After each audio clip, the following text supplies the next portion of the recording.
there's not necessarily one line that's better than the other, but there is ultimately one line that may be better for you. Now, to understand what to select for yourself, but also what to recommend to an individual, I always first look at someone's skin type. And I think that's very important. So your skin type realistically is dependent on the type of oil or sebum that your skin naturally produces. And for you to determine what your natural skin type is, all you need to do is wash your face, apply nothing, leave it for 30 minutes to an hour, and then look at your skin. How is it ultimately appearing? Is it feeling a little bit oilier? Is it feeling drier, etc.? And so with that in mind, we have a couple of different skin types listed here. The first is dry skin. So your dry skin is seemingly lacking oil. It feels tight, it feels dry after you have cleansed it. It may also be dull. There can even be significant rough patches, scaling or flaky skin. But then within that same category, and it's something we mentioned with session 3 on the skin physiology, we also have dehydrated skin. So this is skin that is lacking water content. It's going to virtually appear the same. It also may be tight and uncomfortable, perhaps also visibly dull, and it's difficult to determine if your skin is dry or dehydrated, or perhaps a combination of both. Thankfully, many different products within the routine offer you that balance of oil and water ingredients so that you can address both concerns without having to guess what your skin type is. On the opposite end, we do of course have oily skin types where even after that hour you've just cleansed, you already are getting a nice little sheen to your face. It may even feel greasy or overall look shiny, and your skin may also be more acne prone because of this oil overproduction. Now, naturally, for example, men are going to have more sebum production than women, and those with larger pores may also find that they have more oily skin as well. Now, in the consideration of these top 3 skin types, you also have the possibility that your skin is the way it is because of your current routine. Perhaps you have been over cleansing and your skin was overcompensating by producing more oil, or it simply was stripping your skin such that it felt dry or dehydrated. So this is a general recommendation of how to determine what skin type you have, but ultimately and hopefully in embracing a RIMAN routine, you understand your skin type because the products are perfectly complementing it. Now, we also have kind of that hybrid skin of combination where it's both oily and dry or dehydrated. Traditionally, the oily parts will be your T-zone, so that's going to be your nose and your forehead, and your cheeks and chin are otherwise going to be dry. But that, of course, doesn't eliminate other possibilities in combination. Now, this is really important to consider because your products need to have that perfect balance of oil and water content. You need something that addresses those dry areas without oversaturating the areas that don't need the oil. But then for those areas that are oily, you don't really, reduce the efficacies in those areas. You still have good cleansers. You still have hydration in those concentrations. So really is a complex consideration, I would say. But, in an opposite of that is normal skin. Your skin is thriving. It feels perfect after you've cleansed it. It's the Goldilocks of skin types, so to speak, in which realistically it can embrace any routine you choose, and there's no area that's too oily or too dry, and rarely is it acne prone. Now, in consideration as well is sensitive skin, and that's very important to our story as well. Sensitive skin is skin that is easily irritated and inflamed. It might have very minimal products that you can apply to it, and what's unique is that it can apply to any of these other skin types as well. You may have dry and sensitive skin, dehydrated and sensitive skin. The only thing I say won't really go together is normal and sensitive skin, because normalcy to a degree rules out any potential for inflammation and interaction with multiple different products. In highlighting sensitive as a skin type, it's really important to understand how many people think they have sensitive skin. Now, a study from Aveeno in 2022 found that 71% of adults identified as having sensitive skin. Now, whether this is merely a perception of sensitive skin or it's, a clinically verified type of sensitive skin doesn't matter. It's the fact that you think you have sensitive skin that's ultimately going to influence what products you choose and what you feel confident in using. Now, in testing, if you have verifiably sensitive skin, it's a whole thing. It's actually adding capsaicin or that spicy things from, peppers and the like to areas of thinner skin. So it's traditionally the nasolabial fold. So right around the nostrils, so to speak. And based on how that inflames is how they determine how sensitive someone's skin is. But no one has time to be rubbing pepper seeds on our skin. So just even if you feel you have sensitive, you're valid in that respect. And we understand that in creating our products specifically. Once you've identified either your skin type or the skin type of another, then you can look at each line more in detail. Now, with the dermatology line, this was ideally recommended for all skin types. It's prioritizing, the treatment of sensitive skin, but as such, with that being the most vulnerable skin type, it can only further apply to more robust skin types.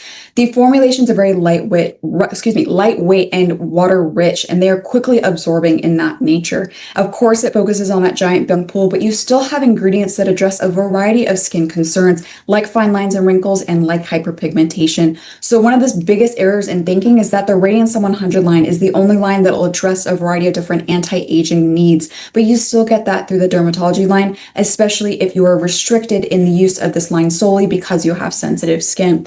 Now, this line in totality is focused on hydration as a means of obtaining skin radiance. It really is focusing on that high water content of the giant young pool leaf extract. While it is for all skin types, I will say that for those that have dry skin, you might be missing a little bit of that oil content versus dehydrated, as we separated in the slide previous. You might find that perfect balance with a dermatology line. But for those with really dry skin that need robust and rich oil content ingredients, and otherwise for those with mature skin or identified skin concerns, we then have the Radiansome 100 line. So this is specialized, as you know, it's our advanced line. It also applies to normal and combination skin as well. So not just solely mature skin, not solely dry skin. The only skin type that I would recommend avoiding the Radiansome line or otherwise proceeding in caution is sensitive skin. Because these products are so high in their oil content, that can easily exacerbate either acne or otherwise sensitivity of the skin. Because of that high oil load, of course, that's to maintain the stability of the liposomes and the absorption of these liposomes. These are much more slowly absorbing formulations, and they're very emollient in their sensory experience. They focus on that brightening, but they're really also looking at moisturizing and, of course, addressing those various concerns within anti-aging. In any consideration within the ICD skincare offerings, they all apply to the basic tenets of K-beauty. This is something we repeat throughout the product university curriculum because it is so important in ultimately designing your routine and designing the routine of those around you. Now, to cleanse, hydrate, and protect your skin both in and outside of RIMAN is a perfect approach to your skincare. Realistically, these are the most fundamental approaches to treating skin health that cannot exist without the others. Cleansing, we have multiple different offerings that can go with either line. Hydration, again, we have the dermatology and the Radiansome line, and then protect, where you have other things that reinforce your skin barrier, or of course as UV protection with the moisture layer sunscreen.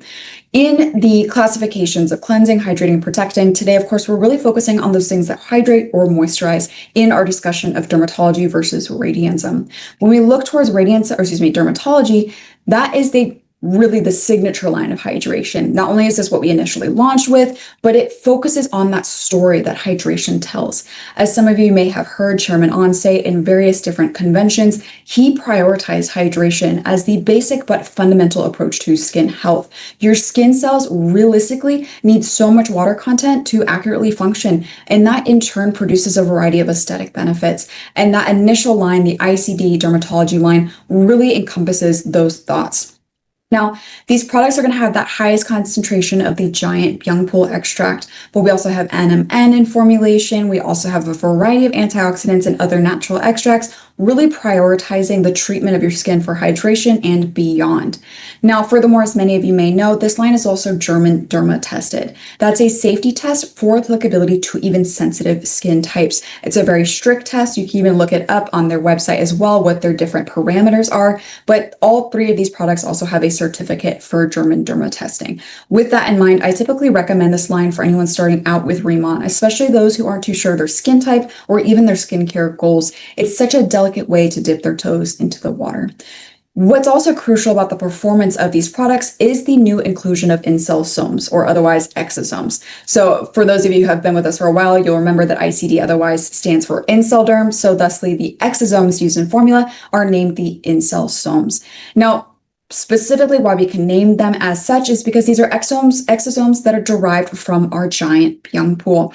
They're microscopic and naturally occurring vesicles that are actually secreted by both plant and mammalian cells, and they actually facilitate cell-to-cell communication. They help transfer growth factors, proteins, and other bioactive molecules from cell to cell. And this in turn actually greatly supports cell regeneration, collagen production, and various healing processes. Now, as you can see depicted here, you have all those different phytonutrients purely from the giant young pool naturally encapsulated within the exosomes. When we later on go to compare the liposomes, that's a bit different because we've synthesized those liposomes so we can determine what goes into those liposomes. Here, we are subject to nature's creation, but it is by no means a negative creation. It is still fantastic for our skin. Even in the structure of the exosomes, we see a phospholipid bilayer. This is essentially two phospholipids facing against each other. And a phospholipid simply has a polar head and a nonpolar tail or tails. Now, many phospholipids exist in nature and in the human body, so even our cells are made up of a phospholipid bilayer, and that's how both exosomes and liposomes have great efficacies because they very much mimic the phospholipid bilayer of our skin cells. As you can see listed here, it makes it easier for those different components encapsulated within the exosome to be taken up and to ultimately exert their efficacies. Now, each product within the dermatology line, specifically the booster, the serum, and the cream, has an abundance of exosomes. The booster touts roughly 1.3 billion per bottle, the serum 450 million, and the cream has roughly 500 million per bottle. Also important in consideration is exosomes are still being, robustly studied. There's a lot of information to understand about them. Many have found that exosomes realistically are more surface active. They're not as penetrative as liposomes would be unless you have otherwise broken the skin with, dermaplaning or stamping, whatever that may be. So when we appreciate the exosomes and the dermatology products in general, we're really looking at treatment of the epidermis specifically. And that's entirely okay because the function and purpose of your epidermis is crucial in a variety of different aesthetics. When we break down the different products that are offered within the dermatology line, we're not necessarily looking at, the two-phase oil and mist or the multi-stick balm, because realistically, those products can be used with either routine, with the signature or with the advanced RIMAN ritual. We're looking at those core products that are simply mirrored in each routine. You have a toner of some kind, a serum or ampule of some kind, and of course, a cream. Now for the booster and the serum, we have that giant young pool. The booster, 89% of it, giant young pool, the serum, 73%. We get all of those benefits of giant young pool that we mentioned in session 2, but we also have that complemented with other ingredient additions as well. Notably, we have NMN in formulation. NMN, or nicotinamide mononucleotide, is a derivative of niacinamide and actually a precursor to the synthesis of NAD+. Now, NAD+ is involved in a variety of cellular metabolisms, and we lose roughly 50% of our NAD+ every 20 years. Essentially, the process that naturally occurs in our body that recycles that NAD+ begins to break down. Now, the topical application of NMN has yet to show direct synthesis of NAD+, but NMN itself has shown profound benefit in clinical studies performed by the American Academy of Dermatology and Procter & Gamble. They both found that NMN in topical application not only improved skin clarity, but also reduced hyperpigmentation, reduced fine lines and wrinkles, and increased skin hydration. Furthermore, in both products, we wanted to give them each their own key third ingredient that allows them to exist synergistically as a duo, but to also stand apart in their stories. And the third key ingredient in the booster is what's known as Rejuvium R. Now, Rejuvium R is derived from an extremophile. And extremophiles are typically uni or multicellular organisms that are living in extremely harsh conditions, and they need specific enzymes and processes to help them repair daily despite the exposure to these harsh conditions.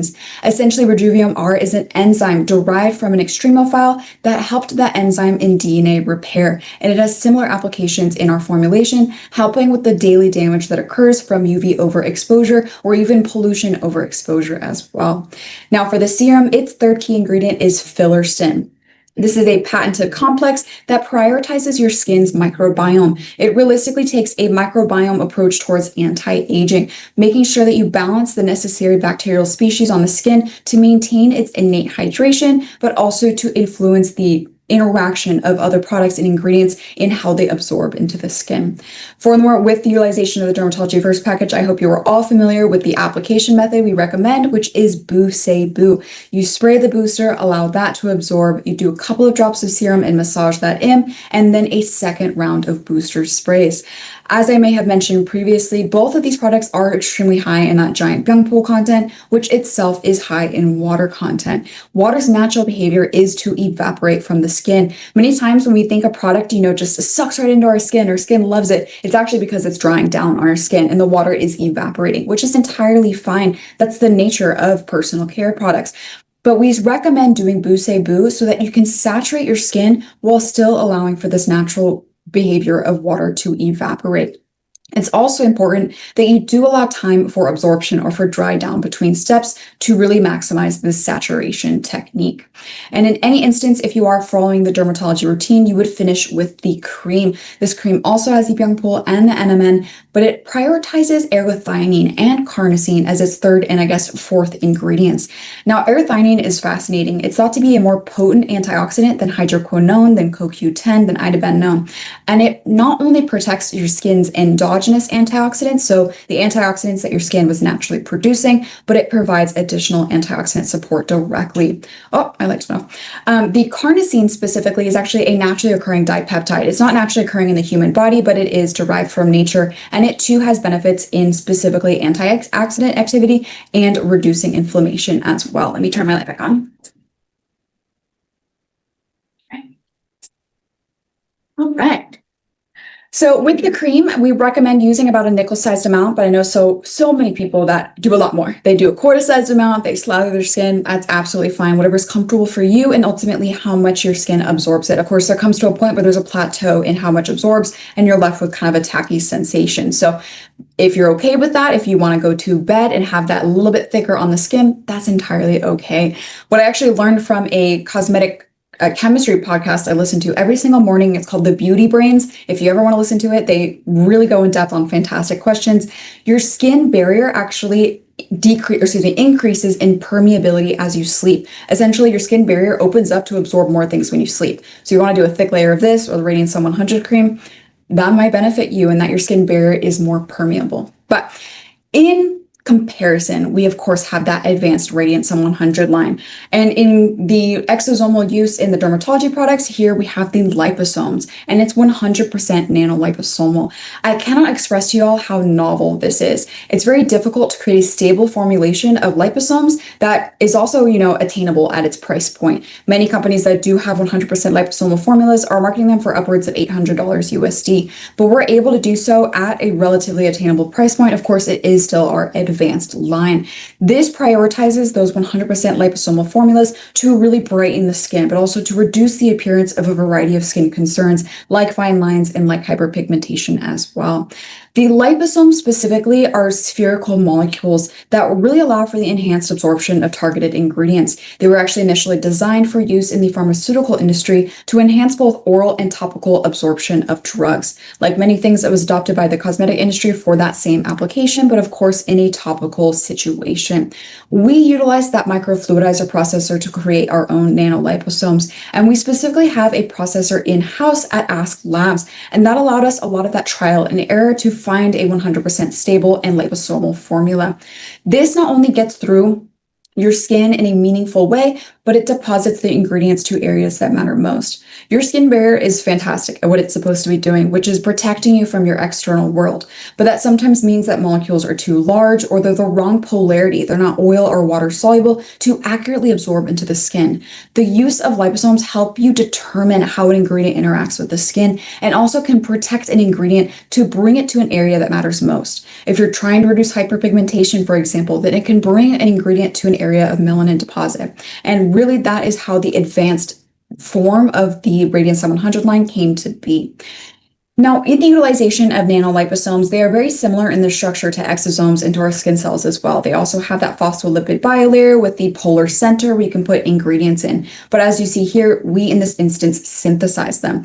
Nanoliposomes and liposomes in general also do exist in nature, but in our specific application, they are synthesized via the microfluidizer processor. Now, the processor works via Bernoulli's principle, which is a physics principle. I always say I did not like physics. It's the only class I cried in college, but Realistically, it is when you rapidly decrease pressure and that rapidly increases speed of a material. And so you run an initial formula or media through this whole contraption and you expose it to extremely high pressure, and then you rapidly drop the pressure, and it forces the molecules to basically rush through the machine. And as those molecules are rushing through the machine, they're hitting each other, they're hitting the sides of the machine, and that creates this kind of encapsulation and the creation of these tiny molecules. In turn, essentially what you get output are microscopically smaller molecules of that initial media. It's roughly about 1/350th the thickness or diameter of a regular human hair. So extremely, extremely small. And this in turn not only influences how you feel about the radiansome, how the radiansome products feel, but also of course how they absorb into the skin. Similarly to how we went over the dermatology products, we of course also have key ingredients for the Radiansome products. What's really unique about these three products is they all really prioritize the same key ingredients because they too are maximizing the K-beauty concept of layering and of saturating the skin. Of course, they'll vary on, specific secondary performing ingredients or formulation builders, but we really want to focus on the key ingredients you see listed here. Now, RK Snowflake and Collagenere, despite their name, these are actually just their trade names, but their inky names are entirely natural complexes. So there's Lupinus albus seed extract and a variety of other seed extracts that perform within these complexes. RK Snowflake realistically is an antioxidant. So while it is going to maintain skin vitality, it's also going to aid in Radiansome efficacy in brightening the skin as well. The Vita complex is a 5-vitamin complex for further skin radiance. It prioritizes vitamin C, vitamin B3, vitamin B5, vitamin P, and vitamin E or tocopherol. I always like listing out the Vita complex contents because so many individuals are looking for a vitamin C product. They may previously have used a vitamin C serum, but just know that vitamin C exists in a variety of our products as ascorbic acid or some other derivative of ascorbic acid, or of course it's directly in complex like with the Vita complex. Collagenere is a patented complex. It again maintains skin elasticity, has further antioxidant efforts, but it also has amino acid chain that's very similar to collagen in the human body. Of course, it doesn't absorb and become innate collagen, but what it can potentially do is signal the skin to produce more elastin or collagen based on how the product is absorbed. The last two ingredients are realistically industry standards, beautiful natural extracts for maintaining, again, that brightening, but also moisturization and ultimately the stability of the liposomes. And that's really important for the sunflower extract specifically. Now, the Pancratumum marittimum extract is really great at reducing hyperpigmentation as well. So in the consideration of both lines, of course, they feel different. They have different key ingredients. When we finally come down to choosing either or in terms of the different lines, it does come down to the skin type, what sensory experience you want, if you want that more slowly absorbing emollient experience, or if, of course, you want that more quickly absorbing spray and go kind of sensation with the dermatology line. One of the questions I often do get asked is, the liposomes do enhance the absorption of the Radiansome 100 line. Why do we not have liposomes employed in the dermatology line? And it's a fantastic question. When we look towards the utilization of liposomes, we not only have to consider ingredient compatibility, but the texture and application of the product. The utilization of liposomes has to lend to the ultimate texture and absorption or application of that product. The dermatology products were meant to be that water-rich, quickly absorbing, clear formulations, and the addition of liposomes may have hindered that sensation and also ultimately the absorption. But we also have the applicability of ingredient compatibility. Now, ingredient compatibility, some ingredients may work synergistically with liposomes. They need to be encapsulated in those liposomes. You may have an ingredient that's unstable and needs to be encapsulated. Vitamin C is actually an example that's something that's often regularly encapsulated in liposomes, but other things may not fit well in liposomes, may be unstable if it's in a liposome. So you have to look at every single ingredient and a formula in totality to determine if liposomes are going to be beneficial or perhaps hurtful in the performance of your formula. Especially with the dermatology line, while we are prioritizing that giant young pool, we have a variety of other natural or rather water-based extracts, hyaluronic acid, the niacinamide as well. And so all of these really need either the the exosomes existing with the giant young pool, or simply water itself as the carrier. Versus with the liposomal Radiansome 100 line, those key ingredients need a little bit of help, a little bit of capsulation to really have profound effect in the skin. And that furthermore gives it its more advanced nature. But neither line is more efficacious than the other. They're simply designed different, they have different sensory experiences, and they have applicability to different skin types. Now, for those that perhaps are either curious about trying another line or have normal combination skin and either line works well for their skin, you can always practice a hybrid routine. We typically recommend Dermatology in the morning and the Radiansome 100 products at night. With the Dermatology, as I've mentioned, they're lightweight, fast absorbing, you can apply makeup on top, versus the Radiansome at night feels almost like an overnight treatment. And especially with that tidbit I mentioned that your skin barrier actually becomes more permeable, you might have that additional benefit of absorption overnight. But you also have the ability to create a hybrid routine in a single routine. For example, you can practice the entirety of the Dermatology routine, but bring in the Radiansome 100 ampule if you're trying to either explore Radiansome or just get a little bit of oil in formula. Now, this is open to your interpretation of how you want to practice it. I will always recommend, though, that you consider viscosities and solubilities or polarities. So traditionally you want your thinner and water-based products to go first and your thicker or oil-based products to go last. So if you are looking to create a hybrid routine and you want to use Bousei-Boo, for example, I would do the Bousei-Boo and then you can go in with even the toner of the Radiansome line or the Radiansome 100 ampule and then finish with the Dermatology cream, or you can forego all of that and replace the Dermatology cream with the Radiansome 100 cream. So lots of different mixing and matching that you can do, and that ultimately is the beauty behind your RIMAN routine. It's the RIMAN routine that's right for you.